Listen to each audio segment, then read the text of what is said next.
నమస్తే. జనరల్‌గా పెద్దవాళ్ళు ఇంట్లో దిష్టి తీసేటప్పుడు కానివ్వండి, లేకపోతే ఏదన్నా వస్తువు ఫైనాన్షియల్ ట్రబుల్స్ ఉన్నప్పుడు కానివ్వండి, ఫస్ట్ వాళ్ళు చెక్ చేసేది సాల్ట్ క్వాంటిటీ. ఆడవాళ్ళు చాలా పెద్దవాళ్ళు గనుక ఇంట్లో ఉంటే జనరల్‌గా వాళ్ళు చేసే పని ఇదే. సాల్ట్‌కి ఎందుకు అంత మహత్తరమైన ఇంపార్టెన్స్ ఉంది? Why salt so important? ఎందుకంటే సాల్ట్‌కి ఎన్హాన్స్ చేసే క్వాలిటీ ఒకటి ఉందండి. అంటే additive. It is always an additive. మనం టేస్ట్ రూపేణా ఎన్హాన్స్ చేయడానికి ఒక పర్టిక్యులర్ రెసిపీని కానివ్వండి, ఒక పర్టిక్యులర్ డిష్ని ఎన్హాన్స్ చేయడానికి కానివ్వండి, దాని టేస్ట్ ఎన్హాన్స్ చేయడానికి ఎప్పుడు కూడా సాల్ట్ వాడతాం. అంతే కదా. నిజంగా మిగతావన్నీ వదిలేసి ఉప్పే వేస్తే తినగలమా? తినలేం. Salt is always an enhancer.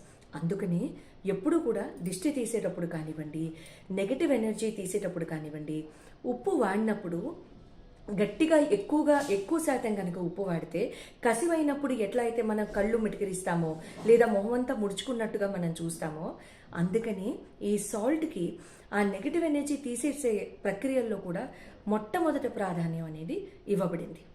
ఈ సాల్ట్ మనం తీసుకునేటప్పుడు ఫర్ ఎగ్జాంపుల్ ఇంట్లో నెగటివ్ ఎనర్జీ ఉండడం కానివ్వండి, లేకపోతే ఎవరికైనా దిష్టి దోషాలు పోవడానికి కానివ్వండి, మన సాల్ట్ 7 times 3 times ఎవరి అలవాటు ప్రకారం వాళ్ళు యాంటీ క్లాక్ వైజ్ డైరెక్షన్లో దిష్టి తిప్పడం కానివ్వండి, ఇలాంటివి చేస్తూ ఉంటారు. బట్ సాల్ట్తో అసలు ఈ దిష్టి అనేది పక్కన పెట్టేసేసి, కొంతమంది నమ్ముతారు, కొంతమంది నమ్మరు. ఇవి తీసేసి పక్కన పెట్టేసేసి అసలు మనకున్న నార్మల్ లో ఎనర్జీ అసలు మనకు ఉన్నది దాన్ని తీసేయలేమా? ఇంటి నెగటివ్ ఎనర్జీ లేకపోతే ఇంటి యొక్క లోవర్ ఎనర్జీ ఆర్ లోవర్ వైబ్రేషన్ని, లేకపోతే మనల్ని అనాదిగా కానివ్వండి, కొన్ని సంవత్సరాలుగా కానివ్వండి పట్టి పీడిస్తున్న ఏదైనా ఇష్యూని, సమస్యని తీసేయలేమా? దానికి నేను మీకు ఒక రెమెడీ చెప్తాను. చాలా జాగ్రత్తగా వినండి, కన్ఫ్యూజన్ ఏమొద్దు. ఒక గ్లాస్ ఆఫ్ వాటర్ తీసుకోండి. స్టీల్ తీసుకోవద్దు. Normal ceramic or normal glass మెటీరియల్తో ఉన్న గ్లాస్ ఆఫ్ వాటర్ తీసుకోండి. అది చిన్నదైనా పర్లేదు, పెద్దదైనా పర్లేదు. ఆ గ్లాస్ ఆఫ్ వాటర్లో కళ్ళుప్పు వేసేసేయండి. కళ్ళుప్పు ఎక్కువ వేయండి. 1 స్పూన్ 2 స్పూన్స్ కాకుండా కొంచెం, టేబుల్ స్పూన్స్ అయితే ఒక 2-3 వేయండి. వేసేసిన తర్వాత అందులో ఒక వైట్ కలర్ పేపర్ మీద మిమ్మల్ని పట్టి పీడిస్తున్న ఇష్యూ ఏంటి, ఆ ఇష్యూని రాయండి. ఓకే, మిమ్మల్ని పట్టి పీడిస్తున్న ఆ పర్టిక్యులర్ ఇష్యూని రాసేసి అక్కడ దాని ఎదురుగుండా మీరు మీ పేరు రాసుకోవచ్చు, లేకపోతే ఆ పర్టిక్యులర్ ఇష్యూకి సంబంధించిన మీకు ఇక్కడ మీ పేరే వాడాలి. ఎందుకు? ఆ ఇష్యూ మీదే కాబట్టి. లేదండి నా లైఫ్ చాలా శాంతంగా ఉంటుంది, ఆ పర్టిక్యులర్ మనిషి యొక్క బిహేవియర్ లేకపోతే దాని గురించి తర్వాత డిస్కస్ చేసుకుందాం. ముందు మన గురించి డిస్కస్ చేసుకుందాం, రైట్? ఆ మనిషి గురించి లేకపోతే ఇంకెవరో గురించి తర్వాత. సో ఫస్ట్ మీ పేరు రాసేసి దాని మీద మిమ్మల్ని పట్టి పీడించే ఆ ఇష్యూని ఇక్కడ కింద రాసేయండి. బ్లూ కలర్ పెన్తో రాయండి, లేదా బ్లాక్ కలర్ పెన్ అయినా వాడచ్చు, ఇబ్బంది ఏం లేదు. రాసేసిన తర్వాత దాన్ని మీ వైపుకి ఫోల్డ్ చేసేసుకోండి, ఎన్నిసార్లు వీలైతే అంత. ఎందుకంటే గ్లాస్ నీళ్ళలో మునగాలి కదా. అది చేసిన తర్వాత గ్లాస్ నీళ్ళలో ముంచేసేసి మీ ఇంట్లో ఎక్కడైనా సరే కనపడని ప్లేస్లో ఒక మూల పెట్టేసేసేయండి. పెట్టిన రోజు తప్పనిసరిగా జ్ఞాపకం ఉంచుకోవాలి.